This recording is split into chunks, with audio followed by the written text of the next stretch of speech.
Hi, my name is Lindsay, and for this proficiency video, I will be demonstrating the newborn, or the first newborn bath after 24 hours.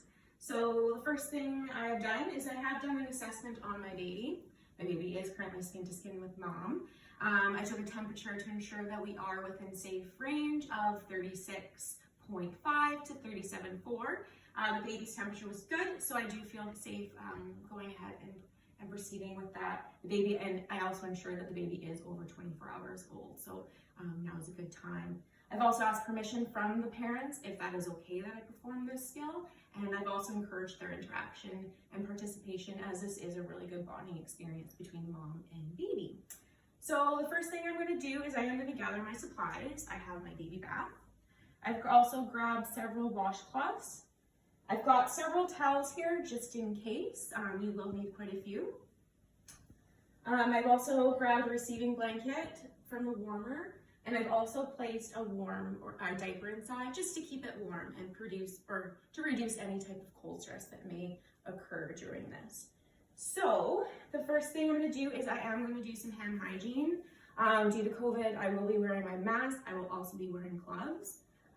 So I will, again, perform hand hygiene before entering the room. I'm also going to now put on a set of gloves. It's very important with the first bath for protection of the newborn that I am wearing gloves.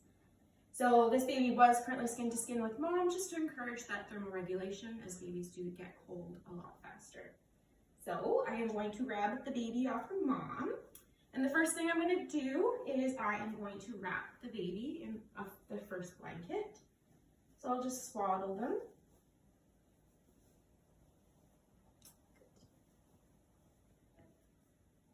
All right. Oh, I also have soap. All right. So the first thing we're going to do, I did check for patient identification. This is the infant I will be washing. The first thing I'm going to do is I'm going to wash the baby's face. So I've got my water here. I've ensured that the temperature of the water is between 38 and 40 degrees. Two ways to test would be testing with my elbow or my wrist. I've also ensured and talked to the parents about avoiding drafts, so a nice warm room is optimal. So I do feel, again, good going ahead. So the first thing I'm going to do is I am going to wash the baby's eyes. So I am going to dip the washcloth into the water. No soap has been added. And I am going to wash the infant's eyes from inside to outside. And do the same thing here. A good teaching moment now for the parents is to notice for any type of discharge that would be coming out that would be abnormal, and that would be a cause for them to seek provider assistance. All right, so the next thing I'm going to do is just wash the baby's face, ensuring that I am using a new piece of the cloth for every wipe I'm going to do. I'm going to clean the baby's ears. I'm going to avoid putting anything into the baby's ears, and I will also instruct the parents not to insert any type of Q-tips. Okay. Good. Okay.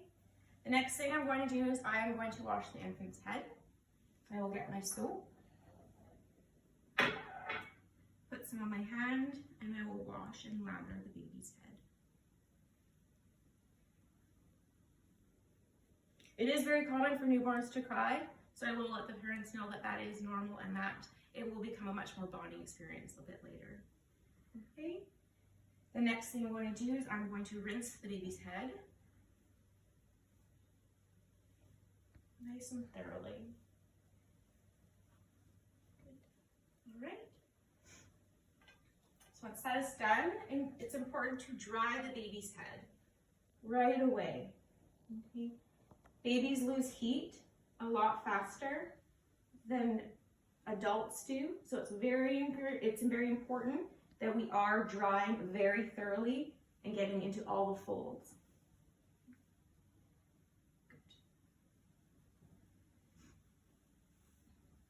The next thing I am going to do is I'm going to undress my infant.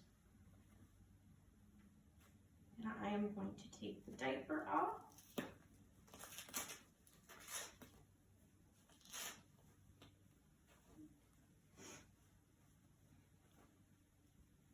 And I'll dispose of that. And now I'm going to take the infant and I'm going to wash them. So biggest thing is washing the cleanest areas to the dirtiest areas. So I am going to start kind of at the chin and work through all the folds, washing the stomach, washing the arms, the abdomen. I'm also going to be noticing for any types of bruises or any types of, not bruises, but rashes or anything that looks a little bit abnormal. Okay, good. So next thing I'm going to do is I will turn the baby and I'm going to wash the baby's backside. So a good teaching moment here is talking to the parents about how it's important to only bathe the baby for every 2 to 3 days. They don't need a daily wash. And to always use a neutral soap, neutral pH. Okay. So another aspect here is talking about cord care. So I am going to ensure to clean around the cord, noticing for any signs of redness. I will also wash the patient's genitals. For males, I'm going to instruct the mother not to pull back the foreskin. And then for girls, just to wash the labia. There's no need to insert anything into the vagina and just clean what you can see. So, good. Immediately I want to take the baby out and I'm going to dry my baby.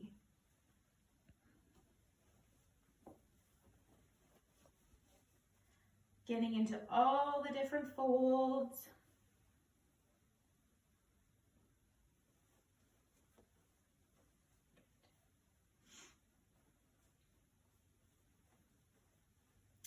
Especially into those little fingers. Babies can lose heat very fast, so it's very important that I do dry the baby thoroughly, and again, instruct the parents to do so when they go home. Okay, good. So next thing I'm going to do, I've got a clean diaper here. I'm going to put it on my baby.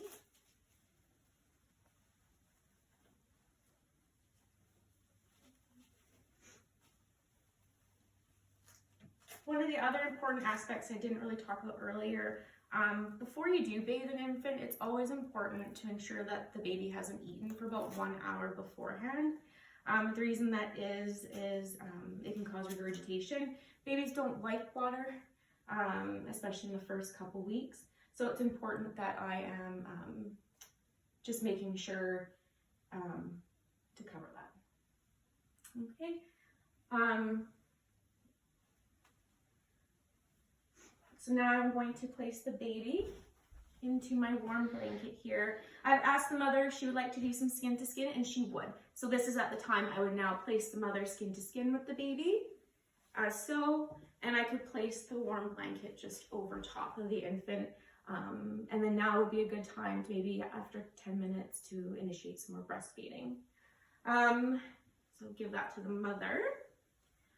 Other important teaching that I should probably do with the mom is, again, talking about the draft-free environment, watching for signs and symptoms of infection, ensuring that the cord is on the outer edge of the diaper, because we do want the cord to dry and for it to fall off in about 5 to 10 days. I want to let the mother know, again, to use neutral pH, any type of soaps, any types of laundry detergents, and then also to avoid skin moisturizer. Skin moisturizer isn't always beneficial for babies, but if they do notice a redness on the bum, they can always use some type of barrier cream. And after that is all done, about an hour after, I would go back into the room, see how mom and baby are doing, have they established a feed, and I'm also going to take the baby's temperature to ensure that the baby is comfortable and there's no signs of respiratory distress.